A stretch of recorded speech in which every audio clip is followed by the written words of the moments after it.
그러나 정말 중요한 것은 몸속에 쌓인 정전기를 빼는 것은 어디까지나 암에 걸리지 않기 위해서 또 재발을 방지하기 위해서다라고 생각해야 한다고 말해주었다. 그러나 벼락이 생기지 않도록 몸속에 쌓인 정전기를 빼낸다면 암화하는 세포는 면역 기능만으로도 충분히 대응해서 적은 수로도 억제될 수 있다. 또 체내 정전기는 신경세포를 노화시킨다. 모든 질병을 파고들면 미네랄 결핍이라는 원인에 도달한다고 노벨상을 2번이나 수상하신 라이너스 폴린 박사님께서 말씀하셨습니다. 안녕하세요 시청자 여러분, 오늘도 만나 뵙게 돼서 반갑습니다. 여러분의 소중한 시간을 아껴드리기 위해서 책의 핵심 내용만 쏙쏙 빼서 전달해드리는 건강 스케치입니다. 오늘은 모든 병은 몸속 정전기가 원인이다. 제3부입니다. 책이 내용이 너무 좋아서 3부로 나눴습니다. 네, 아시겠지만 호리 야스노리 박사님이시고요. 펴낸 곳은 건강서적을 많이 펴내시는 전나무 숲입니다. 오늘도 변함없이 서론 빨리 진행하겠습니다. 서론이 길면 뭐다? 혼난다. 체내 벼락의 유전자 직격, 그것이 암의 시작이다라는 챕터부터 보도록 하겠습니다. 5년 전쯤에 K의 아버지가 전립선암에 걸리셨다. 일찍 발견한 덕분에 방사선 치료와 호르몬 치료로 좋아지셨다. 내 아버지는 암으로 돌아가셨다. 박사님의 아버님이시네요. 친한 친구도 암으로 투병 중이다. 암은 정말 어려운 질병이다. K의 아버님처럼 발병 초기에 발견하면 모르지만 전이하거나 재발하면 치료가 어렵기 짝이 없다. 그렇기에 암은 반드시 예방해야 하며 조기 발견도 또 치료 후의 재발 방지도 매우 중요하다. K는 체내 정전기와 암의 관계를 궁금해했다. 몸속에 쌓인 정전기를 빼내면 암이 사라지느냐고 묻기에 그러기는 어렵다라고 솔직히 대답해 주었다.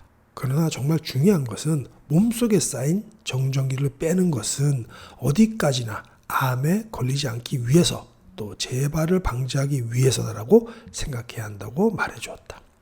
이번에는 체내 정전기가 암을 만든다고 보는 내 가설을 소개한다.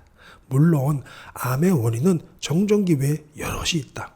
하지만 체내 정전기가 다양한 요인들과 얽혀 있다는 점에서 체내 정전기를 빼내는 것이 암 예방의 기본이라고 나는 생각한다.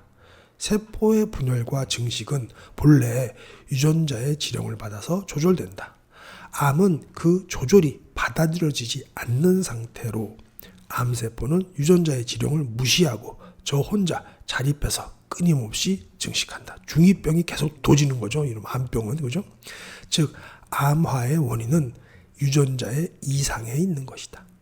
유전자 중에서도 암화를 촉진하는 것이 있다. 예를 들어 다친 곳을 회복하려면 격렬한 세포 분열이 필요하기 때문에 암화 유전자가 활성화되지만 회복이 되고 나면 암 억제 유전자가 활동을 시작해서 분열을 멈춘다. 이런 시스템이 제대로 이루어지면 암에 걸리지 않는다. 세포막은 지방과 글리세린으로 되어 있다. 거듭 말하지만 바로 이곳에 체내 정전기들이 쌓인다. 세포막에 쌓인다는 얘기입니다. 그리고 어느 순간 우르르 쾅쾅하고 벼락이 내리친다. 어디에 떨어질지는 아무도 모른다. 세포의 수는 60쪽이나 된다. 그들 중 어느 한 곳의 유전자, 그것도 암을 발생시키거나 억제하는 유전자에 떨어질 수도 있다. 암 유전자가 손상되어 세포의 암화가 촉진되거나 암 억제 유전자가 고장나서 세포의 암화를 저지하지 못하게 된다면 이것이 바로 암의 시작이다. 암과 관련 있는 유전자로 P53이 유명하다. P53 유전자는 DNA가 많이 손상된 세포를 아포토시스, 즉 세포 자살로 유도하는 기능이 있다. 그래서 암을 갖다가 이렇게 아포토시스를 한다는 얘기죠. 방전이나 활성산소로 손상된 세포는 P53의 명령을 받아서 자폭하는 시스템이 갖춰져 있다는 뜻이다. 그런데 사령탑인 P53이 손상돼서 그 기능을 상실하면 어떻게 될까? 이상세포는 이상을 일으킨 채로 증식한다. 암화한 세포가 아직 적은 동안에는 면역 기능이 움직여서 이상세포는 배제되지만 세포의 암화가 잇따라 진행된다면 면역 기능도 감당을 못하게 되어 마침내는 암이라는 위험한 상황을 맞고 만다. 이 역시 근원을 캐보면 체내 여기저기서 발생한 벼락이 원인이다. 여기에 활성산소의 피해까지 더해지기 때문에 3명 중 1명이 암에 걸린다는 말이 당연하게 여겨질 정도로 체내 환경이 악화된다. 우리가 이제 좀 연세가 드시면 진짜 3명 중 1분, 4명 중 1분은 좀 암에 걸리고 계시죠. 참 암이 문제입니다. 그래서 우리가 더욱더 좋은 환경에서 좋은 거 먹고 좋은 생각해야 되지만 이 체내 정전기 역시 잘 빼내야 된다는 그런 논리를 펴고 계시네요. 다시 책으로 돌아왔습니다. 그러나 벼락이 생기지 않도록 몸속에 쌓인 정전기를 빼낸다면 암화하는 세포는 면역 기능만으로도 충분히 대형에서 적은 수로도 억제될 수 있다. 너무 중요한 내용이죠. 그죠? 다시 한번 읽겠습니다.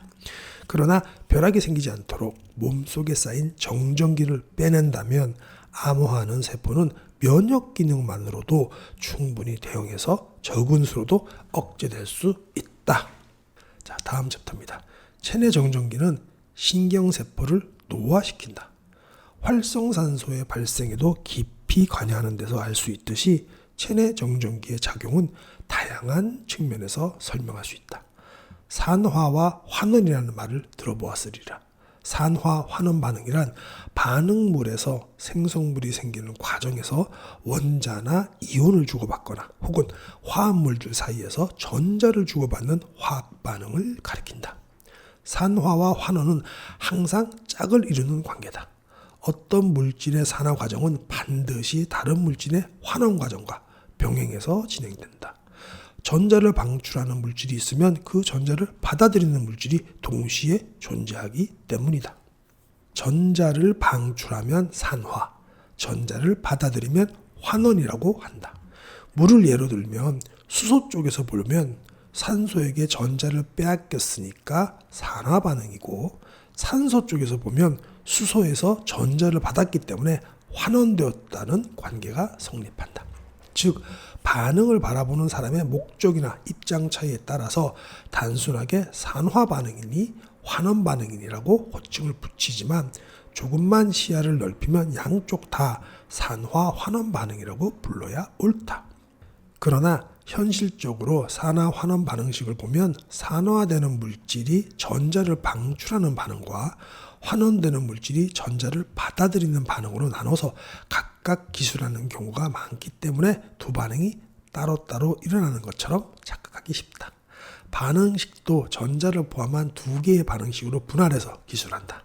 이처럼 전자를 포함한 반응식을 반반응식, 반전지식 반응식 혹은 반전지식이라고 한다. 좀 어려운 얘기지만 지나가겠습니다. 그죠? 우리가 이것까지 알 필요는 없으니까요. 그죠?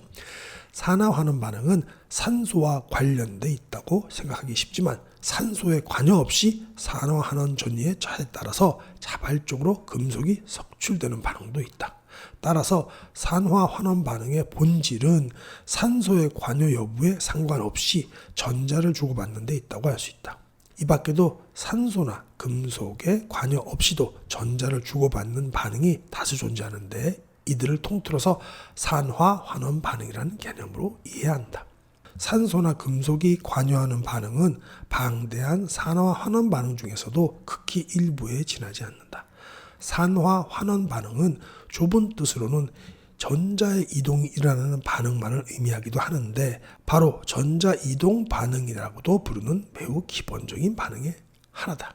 넓은 뜻으로는 전자이동 반응이 중심이 되는 화학 반응 전부를 가리킬 때가 많다. 일반적으로 전자를 주는 쪽을 전자 공여체라고 하며 전자를 받는 쪽을 전자 수용체라고 부른다.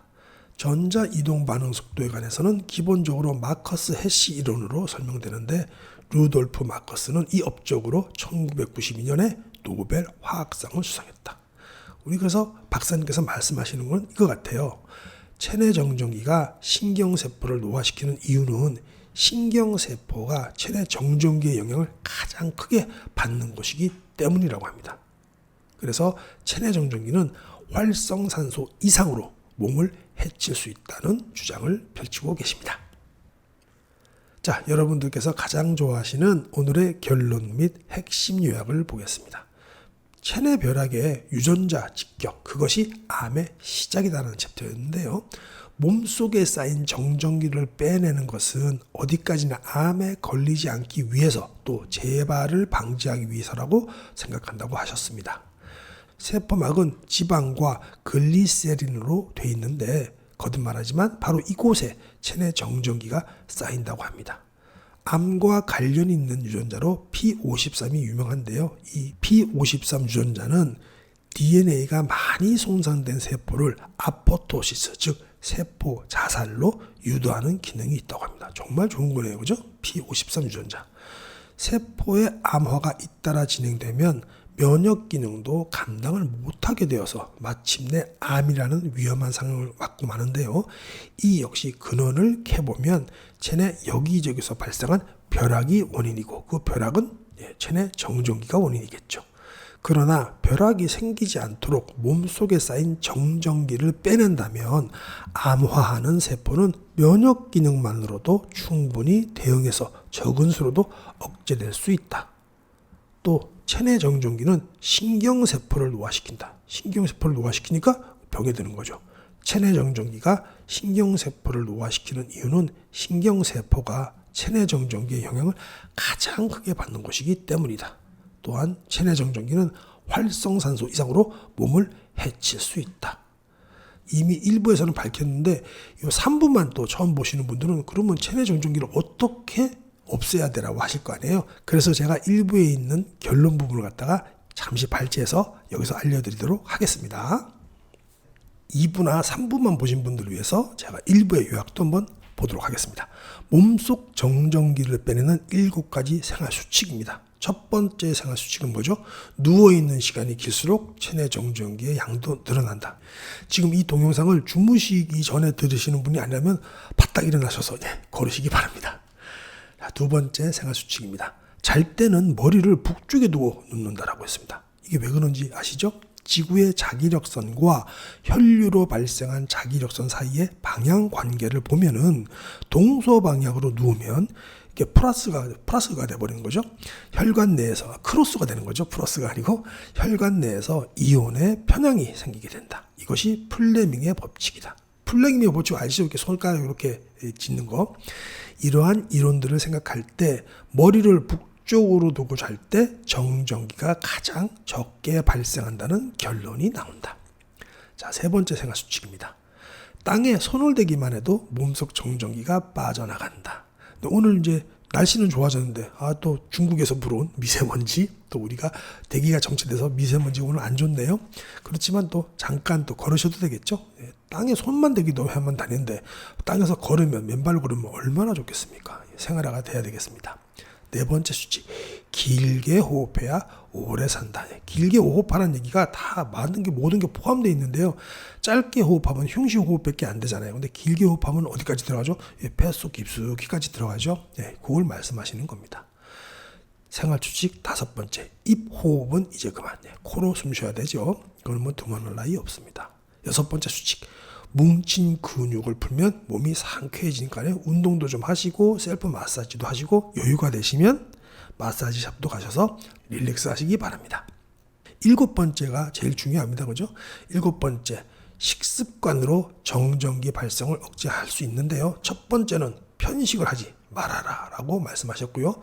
편식을 하면 어떻게 되죠? 정전기가 쌓입니다. 못 보신 분들은 일부러 보시면 돼요. 둘째, 미네랄을 충분히 섭취해야 한다. 이 미네랄은 어떻게 섭취할 수 있죠? 우리가 과일, 또 채소, 곡식 이런 데서 섭취할 수가 있고, 그게 부족하다 싶으면 미네랄이 풍부한 소금 같은 것도 드시면 되고요. 혹은 그것도 정 안 되겠다 싶으면 미네랄 보충제를 좀 드시면 되겠죠. 특히 미네랄 중에서도 가장 중요한 오늘도 말씀드린 마그네슘 같은 거는 보충제로 좀 드셔도 될 것 같은데요. 그죠? 모든 질병을 파고들면 미네랄 결핍이라는 원인에 도달한다고 노벨상을 2번이나 수상하신 라이너스 폴린 박사님께서 말씀하셨습니다. 한 번 더 짚고 넘어가면 라이너스 폴린 박사님은 어떻게 되셨죠? 94세까지 사셨고요. 90세에 또 암을 진단 받으셨는데도 본인이 개발하신 비타민C 메가도스로 쭉 4년 동안 더 건강하다기보다는 더 악화되지 않고 사시다가 골골 사신 게 아니고 2주 전까지 돌아가시기 2주 전까지 비타민C 요법으로 2주 전까지 강당에 서서 강의하시다가 2주 전에 좀 급격히 악화돼서 94세에 돌아가신 걸로 알고 있습니다. 비타민C 참 좋네요. 오늘은 비타민C 얘기가 아닌데 어쨌든 간에 정전기 발생, 체내 정전기 발생을 이렇게 7가지 생활 수칙으로 예방할 수 있습니다. 또 빼낼 수 있습니다. 정전기는 뭐라고요? 체내 정전기는 뭐라고요? 독소입니다. 독소를 빼내야 우리가 건강하게 살 수 있다고 마지막으로 하셨고요. 이 체내 정전기를 제거하는 가장 효과적인 방법은 미네랄을 섭취하는 것인데요. 체내 정전기를 제거하고 싶다면 체내에 항상 전하 물질이 존재할 수 있는 상황을 만들면 된다. 그게 어떤 거냐면요. 패스트푸드를 멀리하고 전통식을 위주로 식생활을 하는 것이다. 한식 자주 즐겨 드시기 바랍니다. 이상으로 오늘 책 리뷰 마치도록 하겠습니다. 건강은 하루아침에 망가지거나 좋아지지 않습니다. 건강 스케치와 함께 좋은 습관을 꾸준히 유지하시기 바랍니다. 지금까지 함께해 주셔서 정말 감사합니다.